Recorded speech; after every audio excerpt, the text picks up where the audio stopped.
মাশাআল্লাহ হাঁসা মাছ অনেকগুলো পাইছে, যা এটি ফ্রিজে থুইয়া দেওয়া যাবে না কেউ। তারপর বিভিন্ন ধরনের মাছ, তাই মাছগুলো খুবই খাইতে মজা লাগে। কত খাওয়া যায়, মাছ তো আর বেশি খাওয়া যায় না, একদিনে এত খাওয়া যায় না, সম্ভবও না। তারপরও আমার শ্বশুর শাশুড়ি মিলে তারা এটি যাচাই বাছাই করতে আছে, আমি পাশে বইয়ে ভিডিও করতে আছি, মজা পাইতেছি। তা আমার দ্বারা ধরাতে খুবই ভালো লাগে খাওয়ার চেয়ে। তারপরে জাফের ভিতর থেকে শিং মাছ, কই মাছ আলাদা আলাদা করতে আছে, দেখেন কত পদের মাছ। দেখেন আপনাদের কাছে কেমন লাগতে আছে ভিডিওটা অবশ্যই জানাবেন। আমার কাছে খুবই ভালো লাগতে আছে, এত মাছ দেখে আমিও অবাক।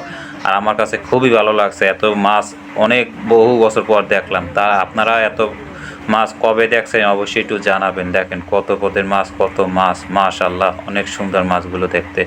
অবশ্যই ভালো লাগলে ভিডিওটা মানুষের কাছে একটু ভালোবাসা দেবেন, এটাই আপনাদের কাছে আশা রাখি। তাই আপনাদেরকে সম্পূর্ণ ভিডিওটা দেখালাম। এই মাছ দেখেন বালতিতে কিছু সাঁতরা আসছে। ভালো থাকবেন সবাই।